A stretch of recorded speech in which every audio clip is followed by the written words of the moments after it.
ವತಿಯಿಂದ ಇವತ್ತೊಂದು ತುರ್ತು ಪತ್ರಿಕಾಗೋಷ್ಠಿಯನ್ನ ಕರೆಯುವ ಉದ್ದೇಶ ಏನು ಅಂತ ಹೇಳಿದ್ರೆ, ಸುಂದರ ಸುಳ್ಯದ ಕಲ್ಪನೆಯನ್ನ ಅನೇಕ ಮಂದಿ ಕಂಡಿದ್ದೀರಿ, ನೀವು ಕಂಡಿದ್ದೀರಿ. ಆದರೆ ಕಳೆದ 35 ವರ್ಷಗಳಿಂದ ನಿರಂತರವಾಗಿ ಆಡಳಿತವನ್ನ ಮಾಡತಕ್ಕಂಥ ಭಾರತೀಯ ಜನತಾ ಪಕ್ಷದ ಆಡಳಿತ ಇರತಕ್ಕಂಥ ಸುಳ್ಯದಲ್ಲಿ ಕಸಕ್ಕೆ ಒಂದು ಮುಕ್ತಿಯನ್ನು ನೀಡುವುದಕ್ಕೆ ಆಗಲಿಲ್ಲ ಇರತಕ್ಕಂಥದ್ದು ಬಹಳ ದುರದೃಷ್ಟಕರ.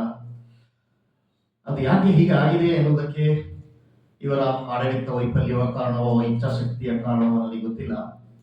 ಏನೇ ಇರಲಿ ಸ್ನೇಹಿತರೆ, ಇವತ್ತು ಕಸ ನಗರದ ಅಲ್ಲಲ್ಲಿ ಬಿದ್ದಿರುವುದನ್ನು ಕಂಡ್ರೆ ರೋಗ ರುಜಿನಗಳಿಗೆ ಕಾರಣವಾಗ್ತದೆ ಎಂಬುದು ನಿಮಗೆ ಗೊತ್ತಿದೆ. ಈ ಕಸದಿಂದ ಒಂದಿಷ್ಟು ಹಣವನ್ನು ಸಮೇತ ಲೂಟಿ ಹೊಡೆಯುವಂತಹ ಕೆಲಸವನ್ನು ಸಹ ಅವರು ಮಾಡ್ತಾ ಇದ್ದಾರೆ.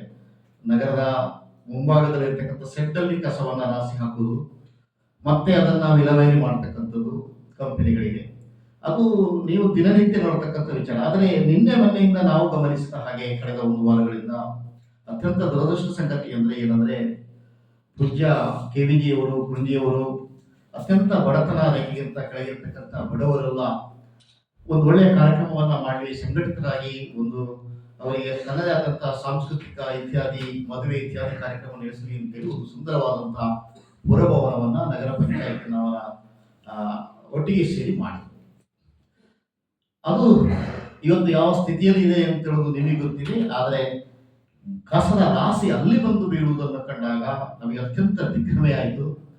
ಕಸ ಹಾಕುವಂತ ಸ್ಥಳವಾದು, ಬೇಕಾಬಿಟ್ಟಿ ಎಸೆಯುವಂತ ಜಾಗವಾದು, ಸುತ್ತಮುತ್ತಲು ಅನೇಕ ಸರ್ಕಾರಿ ಕಟ್ಟಡಗಳು, ಆಸ್ಪತ್ರೆಗಳು, ತಾಲೂಕು ಆಫೀಸ್ನಂತ ಕಟ್ಟಡಗಳು ಇರ್ತಕ್ಕಂತಹ ಜಾಗದಲ್ಲಿ ಇಂತಹ ಒಂದು ತ್ಯಾಜ್ಯವನ್ನ ಎಸೆಯತಕ್ಕಂಥ ಒಂದು ನಿಕೃಷ್ಟವಾದಂತಹ ಕೆಲಸವನ್ನ ನಗರ ಪಂಚಾಯತ್ ಅವರು ಮಾಡ್ತಾರೆ ಅಂತ ಹೇಳಿದ್ರೆ ಅದು ಅತ್ಯಂತ ಖೇದಕರ ಅಂತ ಹೇಳೋದ್ರ ಬಗ್ಗೆ ನಿಮ್ ಜೊತೆ ಮಾತಾಡಬೇಕು ಅಂತ ಹೇಳಿ ಪತ್ರಿಕಾಗೋಷ್ಠಿಯಲ್ಲಿ ನನ್ನ ಆತ್ಮೀಯರು ಮತ್ತು ಕೂಡ ಪ್ರಾಧಿಕಾರದ ಪ್ರಥಮ ಅಧ್ಯಕ್ಷರು ಆಗಿರ್ತಕ್ಕಂಥ ಗೌರವಾನ್ವಿತ ಶ್ರೀ ಮುಸ್ತಫಾ ಅವರನ್ನ ಪರಿಚಯಿಸ್ತಾ ಇದ್ದೇನೆ.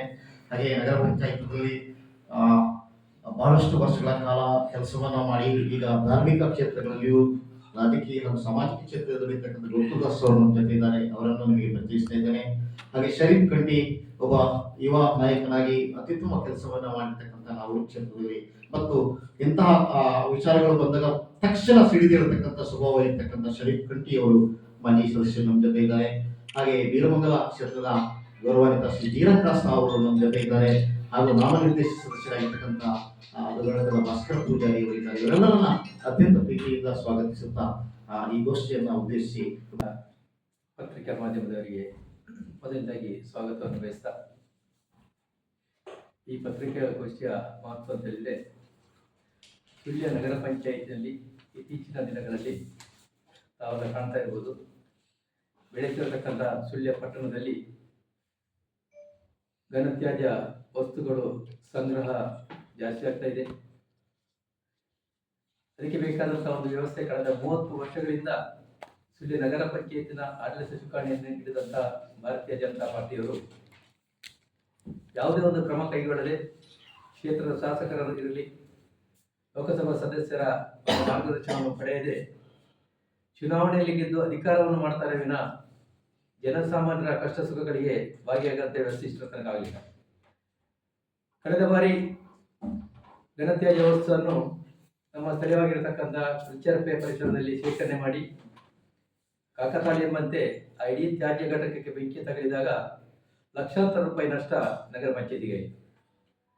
ಇದನ್ನಾದರೂ ಮನಗಂಡು ನಗರ ಪಂಚಾಯತಿನವರು ಒಂದು ಸರ್ಕಾರಿ ಸ್ಥಳವನ್ನು ನಿಗದಿ ಮಾಡಿ ಘಟಕಗಳನ್ನು ಮಾಡತಕ್ಕಂಥ ವ್ಯವಸ್ಥೆಯನ್ನು ಈ ತನಕ ಮಾಡಲಿಲ್ಲ. ಒಟ್ಟಿನಲ್ಲಿ ಘನತ್ಯಾಜ್ಯ ಶೇಖರಣಾ ಸ್ಥಳ ಅಂತ ಹೇಳಿದ್ರೆ ಜನಸಾಮಾನ್ಯರು ಯಾರೂ ಅದಕ್ಕೆ ಅವಕಾಶ ಕೊಡಲ್ಲ. ಯಾಕೆಂದರೆ ಒಂದು ಶೇಖರಣಾ ಸ್ಥಳ ಮಾಡಿದಲ್ಲಿ ತ್ಯಾಜ್ಯ ವಸ್ತುಗಳು ರಾಶಿ ಬಿದ್ದು ಅಲ್ಲಿ ಸಾಂಕ್ರಾಮಿಕ ರೋಗಗಳು ಹರಡತಕ್ಕಂಥ ವ್ಯವಸ್ಥೆ ನಿರ್ಮಾಣ ಆಗ್ತದೆ. ಘಟಕಗಳನ್ನು ಯಾಕೆ ಸ್ಥಾಪನೆ ಮಾಡ್ತಾರೆ ಅಂತ ಹೇಳಿದ್ರೆ, ನಾವು ನಗರ ಪಂಚಾಯತ್ ಸದಸ್ಯರಾಗಿರಕ್ಕ ನಾನು ಮುಸ್ತಫಲ್ಲ ಮೈಸೂರಿನಲ್ಲಿ ನಮ್ಮಿಂದ ಟ್ರೈನಿಂಗ್ ಕೊಟ್ಟಿದ್ರು. ತ್ಯಾಜ್ಯ ವಸ್ತುಗಳ ವಿಲೇವಾರಿ ಮಾಡತಕ್ಕಂಥ ವ್ಯವಸ್ಥೆಗಳ ಬಗ್ಗೆ ಬಹಳ ವ್ಯವಸ್ಥಿತವಾದಂತಹ ಒಂದು ವಿಸ್ತೀರ್ಣವಾದ ಸ್ಥಳದಲ್ಲಿ ತ್ಯಾಜ್ಯ ವಸ್ತುವನ್ನು ಯಾವ ರೀತಿ ವಿಲೇವಾರಿ ಮಾಡಿ ಅದರಿಂದ ಉತ್ಪತ್ತಿ ಆಗದಂತಹ ಗೊಬ್ಬರವನ್ನು ಸ್ಥಳದಲ್ಲೇ ಪ್ಯಾಕ್ ಮಾಡಿ ಕಳಿಸತಕ್ಕಂಥ ವ್ಯವಸ್ಥೆ ಅಲ್ಲಿ ಇದೆ. ಅಂತ ಘಟಕಗಳನ್ನು ಮಾಡಬೇಕಾದ್ರೆ ಸುಮಾರು 10 ಎಕರೆ ಜಾಗ ಅವಶ್ಯಕತೆ ಇದೆ. ಆದರೆ ಆಡಳಿತ ಪಕ್ಷದವರು ಈ ತನಕ ಅಂತ ವ್ಯವಸ್ಥೆಗೆ ಹೋಗಲಿಲ್ಲ. ಸರ್ಕಾರಿ ಜಾಗೆ 1 ಎಕರೆಯಿಂದ ಜಾಸ್ತಿ ಇಲ್ಲಿ ಸಿಗ್ತಾ ಇಲ್ಲ, ಅದಕ್ಕೆ ಯೋಗ್ಯವಾದ ಸ್ಥಳ ಸಿಗ್ತಾ ಇಲ್ಲ. ಸಿಕ್ಕಿದ್ರೂ ಸಾರ್ವಜನಿಕರ ಅಡಚಣೆ ಬರ್ತಾ ಇದೆ. ಅಧಿಕಾರಿಗಳು ನಿರ್ಲಕ್ಷ್ಯ ಮಾಡಿಕೊಂಡು ಕೇವಲ ಸಾರ್ವಜನಿಕರ ಪ್ರತಿಭಟನೆ ಮನವಿಯನ್ನು ಸ್ವೀಕಾರ ಮಾಡ್ತಾರೆ, ಭರವಸೆಯನ್ನು ಕೊಡ್ತಾರೆ, ಆ ಅಧಿಕಾರಿ ವರ್ಗಾವಣೆಯಾಗಿ ಹೋಗ್ತಾರೆ, ಇನ್ನೊಂದು ಅಧಿಕಾರಿ ಬರ್ತಾರೆ. ಇದು ನಿರಂತರವಾಗಿ ಈ ಕ್ರಮ ನಡೀತಾನೇ ಇದೆ ಸುಳ್ಯ ನಗರದಲ್ಲಿ. ಇವತ್ತು ನಮ್ಮದೇನು ಬೇಡಿಕೆ ಅಂತ ಹೇಳಿದ್ರೆ, ನಮ್ಮ ಪಕ್ಷ ಮುಂದಿನ ದಿನದಲ್ಲಿ ಆಡಳಿತಕ್ಕೆ ಬರಬೇಕು, ಜನಸಾಮಾನ್ಯರ ಕಷ್ಟ ಸುಖದಲ್ಲಿ ನಾವು ಭಾಗಿಗಳಾಗಬೇಕಂತ ದೃಷ್ಟಿಯಲ್ಲಿ ಇವತ್ತು ಈ ಘನತ್ಯಾಜ್ಯಕ್ಕೆ ಶಾಶ್ವತವಾದ ಒಂದು ಘಟಕವನ್ನು ಸ್ಥಾಪನೆ ಮಾಡಲಿಕ್ಕೆ ಬೇಕಾಗಿ ನಮ್ಮದೇ ಪಕ್ಷದ ಕೆಲವು ನಾಯಕರುಗಳು ನಾವು ಖಾಸಗಿ ಸ್ಥಳಗಳಿಗೆ ಸಂಬಂಧಪಟ್ಟಂತೆ ಕೆಲವು ಮಾಹಿತಿಯನ್ನು ಸಂಗ್ರಹ ಮಾಡಿದಾಗ ಅದಕ್ಕೆ ಯೋಗ್ಯವಾದ ಸ್ಥಳವನ್ನು ಸಹ ನಾವು ಗುರುತಿಸಿದ್ದೇವೆ. ಸಂಬಂಧಪಟ್ಟ ಅಧಿಕಾರಿಗಳು ಸಹ ಸ್ಥಳವನ್ನು ವೀಕ್ಷಣೆ ಮಾಡಿ ಖಂಡಿತವಾಗಿ ಇದನ್ನು ಖರೀದಿ ಮಾಡಬಹುದು. ಯಾಕೆಂದರೆ ಆ ಸ್ಥಳಕ್ಕಿರುವ ಮೊತ್ತ ಸಹ ಬಹಳ ಕಡಿಮೆ. ಇವತ್ತು ನಗರ ಪಂಚಾಯಿತಿಯಲ್ಲಿ ಒಂದು ವರ್ಷಕ್ಕೆ ನನಗೆ ಗೊತ್ತಿದ್ದಾಗೆ 2 ಕೋಟಿಯಿಂದ ವೆಚ್ಚ ಕೇವಲ ತ್ಯಾಜ್ಯ ವಸ್ತುಗಳ ವಿಲೇವಾರಿಗೆ ಖರ್ಚು ಮಾಡ್ತಾರೆ ಅಂತ ಕಾಣ್ತಾ ಇದೆ. ಮೊನ್ನೆ ತಾನೇ ನಗರ ಪಂಚಾಯಿತಿಯಲ್ಲಿ ಮುಂಭಾಗದಲ್ಲಿ ಇದ್ದಂತಹ ತ್ಯಾಜ್ಯ ವಿಲೇವಾರಿ ಮಾಡಲಿಕ್ಕೆ 50 ರಿಂದ 60 ಲಕ್ಷ ವೆಚ್ಚ ಮಾಡಿದ್ದಾರೆ ಅಂತೇಳಿ ಒಂದು ಗಮನಕ್ಕೆ ಬರ್ತಾ ಇದೆ. ಒಂದು ರೀತಿಯಲ್ಲಿ ಈ ಮೊದಲು ನಾನು ಹೇಳಿದ್ದೇನೆ, ಈ ತ್ಯಾಜ್ಯ ಬಿಜೆಪಿಯವರಿಗೆ ಒಂದು ಚಿನ್ನದ ಮೊಟ್ಟೆ ಇಡುವ ಕೋಳಿ ಅಂತಲೇ ಹೇಳಿದ್ದೆ ನಾನು. ಅದೇ ರೀತಿ ಆಗಿದೆ. ಯಾಕೆಂದ್ರೆ ತ್ಯಾಜ್ಯ ಶೇಖರಣೆ ಆದರೆ ಅದನ್ನು ತೆಗಿಲಿಕ್ಕೆ ಒಂದು ಬಿಲ್ಲು, ಹಾಕ್ಲಿಕ್ಕೆ ಒಂದು ಬಿಲ್ಲು, ಹಸಿ ಕಸಕ್ಕೆ ಒಂದು ಬಿಲ್ಲು, ಈ ರೀತಿ ಬಿಲ್ಲುಗಳಲ್ಲಿ ನಡೀತಾನೆ ಇದೆ. ಸುಳ್ಯಕ್ಕೆ ಬಹಳ ಬೇಸರ ಅಂತೇಳಿದೆ, ನಮ್ಮ ಶಿಲ್ಪಿಗಳು ಆದಂತಹ ಕುರುಂಜಿ ವೆಂಕಟರಮಣಗೌಡರ ಒಂದು ಉಸ್ತುವಾರಿಯಲ್ಲಿ ಬೆಳೆಯತಕ್ಕಂಥ ಸುಳ್ಯಕ್ಕೆ ಒಂದು ಪುರಭವನದ ಅವಶ್ಯಕತೆ ಇದೆ ಅಂತೇಳಿ ತಮ್ಮದೇ ಹೆಸರಲ್ಲಿ ಸುಮಾರು 28-30 ಲಕ್ಷ ವೆಚ್ಚದಲ್ಲಿ ಆಗಿನ ಕಾಲದಲ್ಲಿ ಆ ಪುರಭವನವನ್ನು ನಿರ್ಮಾಣ ಮಾಡಿಕೊಟ್ಟು ನಗರ ಪಂಚಾಯತಿಗೆ ಹಸ್ತಾಂತರ ಮಾಡಿದ್ರು. ನಿರ್ಲಕ್ಷ್ಯ ಮಾಡಿ ಇವತ್ತು ಪುರಭವನ ಪಾಳು ಬಿದ್ದಂಥ ವ್ಯವಸ್ಥೆ ಆಗಿದೆ. ಅದಕ್ಕೆ ಬೇಕಾದಂತಹ ವ್ಯವಸ್ಥಿತವಾದಂತಹ ಒಂದು ಜನರ ಸಾಮಾನ್ಯರಿಗೆ ಉಪಯೋಗ ಮಾಡುವ ವ್ಯವಸ್ಥೆಯನ್ನು ಸಹ ಮಾಡಲಿಲ್ಲ. ಕಳೆದ ಬಾರಿ ಉಸ್ತುವಾರಿ ಸಚಿವರು ಬಂದಾಗ ನಾವು ಅವರಿಗೆ ಮನವಿಯನ್ನು ಕೊಟ್ಟು ಸಚಿವರು ಮಲ್ಲ ಜಿಲ್ಲಾಧಿಕಾರಿಗಳ ಗಮನಕ್ಕೆ ತಂದು ಅದಕ್ಕೊಂದು ಅಂದಾಜು ಪಟ್ಟಿಯನ್ನು ಮಾಡಿ ಸರ್ಕಾರಕ್ಕೆ ಕಳಿಸಲಿಕ್ಕೆ ಹೇಳಿದರು. ಆದರೆ ಖಾಸಗಿಯವರು ಅಂದಾಜು ಪಟ್ಟಿಯನ್ನು ಮಾಡಿದರೆ ನಮ್ಮ ಗಮನಕ್ಕೆ ಬಂದಾಗೆ ಅವರಿಗೆ ಸುಮಾರು 58,000 ರೂಪಾಯಿ ಪೇಮೆಂಟ್ ಮಾಡಲಿಕ್ಕಿದೆ ಅಂದಾಜು ಪಟ್ಟಿಗೆ. ಅದನ್ನು ಪೇಮೆಂಟ್ ಮಾಡದ ಕಾರಣ ಇನ್ನೂ ಅದು ಹಾಗೇ ಇದೆ. ಸರ್ಕಾರದ ಗಮನಕ್ಕೂ ಬರಲಿಲ್ಲ, ಡೆಮಾಲಿಷ್ ಮಾಡಲಿಲ್ಲ. ಇವತ್ತು ಅಲ್ಲಿ ಘನತ್ಯಾಜ್ಯ ಶೇಖರಣೆ ಮಾಡತಕ್ಕಂಥ ಒಂದು ವ್ಯವಸ್ಥೆಯನ್ನು ನಗರ ಪಂಚಾಯತಿ ಮಾಡ್ತಾ ಇದೆ. ಇದೆಲ್ಲ ನಮಗೆ ಒಂದು ನಾಚಿಕೆಗೇಡಿನ ವಿಚಾರ. ಯಾಕೆಂದರೆ ಸುಳ್ಯ ಇವತ್ತಿರುವುದು ಕುರುಂಜಿ ವೆಂಕಟರಮಣಗೌಡರ ಒಂದು ಆಡಳಿತ, ಅಂದ್ರೆ ಅವರ ಶಿಕ್ಷಣ ಕ್ಷೇತ್ರದಿಂದ ಇವತ್ತು ಬಿಡಿತಾ ಇದೆ. ಸುಳ್ಯದಲ್ಲಿ ಇರತಕ್ಕಂಥ ಬೇರೆ ಯಾವುದೂ ಇಲ್ಲ. ಸುಳ್ಯದಲ್ಲಿ ಯಾವುದೇ ಸರ್ಕಾರ ಬರಲಿ, ಸುಳ್ಯದಲ್ಲಿ ಒಂದು ಸರಿಯಾದ ಇಂಡಸ್ಟ್ರಿ ಇಲ್ಲ. ಎಷ್ಟೋ ಹುಡುಗರು ಯುವಕರು ಇವತ್ತು ನಿರುದ್ಯೋಗಿಗಳಾಗಿದ್ದಾರೆ. ಅವರಿಗೆ ಬೇಕಾದಂತಹ ಉದ್ಯೋಗಕ್ಕೆ ಬೇಕಾದ ಒಂದು ಇಂಡಸ್ಟ್ರಿ ಆಗಲಿ, ಇದಕ್ಕೆ ಬೇಕಾದ ಸ್ಥಳವನ್ನು ಗುರುತಿಸುವಂತ ವ್ಯವಸ್ಥೆ ನಮ್ಮಲ್ಲಿ ನಡೀತಾ ಇಲ್ಲ. ಆದ್ದರಿಂದ ನಾನು ನಮ್ಮೆಲ್ಲ ಪತ್ರಿಕಾ ಮಾಧ್ಯಮದವರಿಗೆ ಕೈ ಜೋಡಿಸಿ ಕೇಳುವುದು ಅಂತ ಹೇಳಿದ್ರೆ, ಈ ಘನತ್ಯಾಜ್ಯ ವಸ್ತುಗಳ ಹೋರಾಟಕ್ಕೆ ನಿಮ್ಮ ಬೆಂಬಲ ಬೇಕು. ಸಾಮಾನ್ಯ ಜನರಿಗೆ ಇದರ ಈ ಮಾಹಿತಿಯನ್ನು ತಾವು ಕೊಡಬೇಕು. ಈ ಹೋರಾಟ ಯಾಕೆ ಮಾಡ್ತೇವೆ ಅಂದ್ರೆ, ಮುಂದಿನ ದಿನಗಳಲ್ಲಿ ಸುಳ್ಳಿ ಬೆಳೆದಂತಹ ದಿನಗಳಲ್ಲಿ ಈ ತ್ಯಾಜ್ಯ ವಸ್ತುಗಳಿಗೆ ಒಂದು ಸರಿಯಾದ ಘಟಕಗಳನ್ನು ಮಾಡಿ, ಆ ತ್ಯಾಜ್ಯ ವಸ್ತುಗಳಿಂದ ಗೊಬ್ಬರವನ್ನು ಮಾರುಕಟ್ಟೆಗೆ ಬಿಡುಗಡೆ ಮಾಡತಕ್ಕಂಥ ವ್ಯವಸ್ಥೆಯನ್ನು ಮಾಡಿ ಸಂಪಾದನೆಯನ್ನು ಮಾಡತಕ್ಕಂಥ ವ್ಯವಸ್ಥೆ ನಗರ ಪಂಚಾಯಿತಿ ಕೈಗೊಳ್ಳಬೇಕು. ಇದು ಕೈಗೊಳ್ಳಬೇಕಾದ್ರೆ ನಾಳಿನ ನಮ್ಮ ಈ ಪ್ರತಿಭಟನೆಯಲ್ಲಿ ಜಿಲ್ಲಾಧಿಕಾರಿಗಳೇ ಬಂದು ನಮ್ಮ ಮನವಿಯನ್ನು ಸ್ವೀಕರಿಸಬೇಕು ಅಂತೇಳಿ ಬೇಡಿಕೆ. ಈಗಿರತಕ್ಕಂಥ ಆಡಳಿತ ಅಧಿಕಾರಿಗಳು ಯಾವುದೇ ಮನವಿಯನ್ನು ಸ್ವೀಕಾರ ಮಾಡಿದ್ರು ಸಹ ಇಷ್ಟು ತನಕ ಏನು ಕೆಲಸ ಆಗಲಿಲ್ಲ. ಕಳೆದ 1 ತಿಂಗಳ ಹಿಂದೆ ನಾವು ಮನವಿಯನ್ನು ಕೊಟ್ಟಿದ್ದೇವೆ, ಖಾಸಗಿ ಸ್ಥಳವನ್ನು ಖರೀದಿ ಮಾಡುವರೆ ನಿರ್ಣಯ ಮಾಡಬೇಕು ಅಂತೇಳಿ. ಇಷ್ಟು ತನಕ ನಿರ್ಣಯವನ್ನು ಮಾಡಲಿಲ್ಲ. ಸಚಿವರ ಕಚೇರಿಯಿಂದ ನಮಗೆ ಫೋನ್ ಕರೆ ಬರ್ತಾ ಇದೆ, ನಿರ್ಣಯದ ಕಾಪಿ ನಮಗೆ ಕಳಿಸಿಕೊಡಿ, ಸರ್ಕಾರದ ಗಮನಕ್ಕೆ ತರ್ತೇವೆ ಅಂತೇಳಿ. ಆದರೂ ಸ್ಥಳೀಯ ಆಡಳಿತ ನಿರ್ಲಕ್ಷ್ಯದ ಮನೋಭಾವನೆ ಮಾಡಿ ಈ ರೀತಿಯ ವ್ಯವಸ್ಥೆ ಸುಳ್ಯದ ಜನಕ್ಕೆ ಆಗಿದೆ. ಆದ್ದರಿಂದ ಸುಳ್ಯದ ಜನಕ್ಕೆ ಇದೊಂದು ಶಾಪದ ನಗರ ಪಂಚಾಯಿತಿ ಆಗಿದೆ. ಘನತ್ಯಾಜ್ಯ ಇಲ್ಲಿಯವರೆಗೆ ವಿಲೇವಾರಿ ಆಗುತ್ತಲೋ ಅಲ್ಲಿಯ ತನಕ ಈ ಸಮಸ್ಯೆ ಖಂಡಿತವಾಗಿ ಮುಂದುವರಿತದೆ.